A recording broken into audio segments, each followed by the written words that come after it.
নমস্কার, আমি শ্রী সুব্রত ভারতী। আমরা কিন্তু সবাই বিভিন্ন কাজের সাথে বা প্রফেশনের সাথে যুক্ত।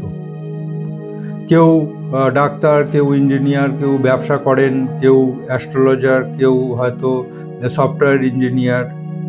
ঠিক আছে, তো যে যাই প্রফেশনে থাকুক না কেন, প্রত্যেকেই একটা তার সম্মান নিয়ে কাজ করেন। ঠিক আছে, তো আমাদের জীবনে এমন কোনো ঘটনা ঘটবে না তো যে সেখানে সম্মানহানি হতে পারে। তো এই যে কনসেপ্ট, এই যে কম্বিনেশন, বা এমন কোনো দুর্যোগ আসবে না তো যে আমি আমার সোশ্যাল প্রেস্টিজ সেটা টোটালি ডাউন হয়ে যেতে পারে। তো সেই ক্ষেত্রে কিন্তু রবির একটা বিরাট বড় ব্যাপার আছে।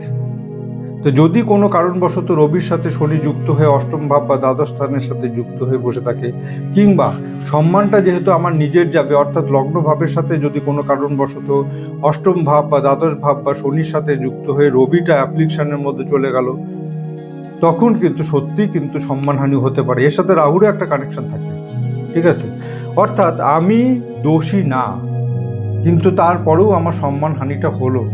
তারপরেও আমি দেখা যাচ্ছে যে হঠাৎ করে আমাকে কেউ মানে ব্লেম করে দিয়ে চলে গেল। তো এই যে আমি ব্লেমড হলাম, তো অর্থাৎ আমার যে সামাজিক ক্ষতিটা হলো, এটা কিন্তু লগ্নের সাথে অষ্টম দ্বাদশের কানেকশন, তার সাথে শনির কানেকশন, এবং আর একটা যেটা গ্রহ থাকে সেটা হচ্ছে রবির সাথেও কিন্তু কানেকশন থাকবে। সেই রবি ম্যালেফিক রেজাল্ট দিচ্ছে, এই কারণে কিন্তু এই ব্যাপারটা হতে পারে।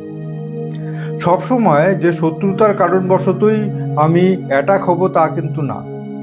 অনেক সময় দেখা যায় যে কোনো একটা মিসআন্ডারস্ট্যান্ডিং বা ভুল বোঝাবুঝির কারণবশত এমন একটা বড় ধরনের ঘটনা ঘটলো, সে আমার শত্রুরা কিন্তু আপেক্ষিকভাবে সে আমাকে একটা ব্লেম করে দিয়ে চলে গেল, বা আমি এমন একটা পরিবেশ পরিস্থিতির সাথে যুক্ত হয়ে গেলাম, সেখানে আমি ভীষণভাবে অপমানিত হলাম।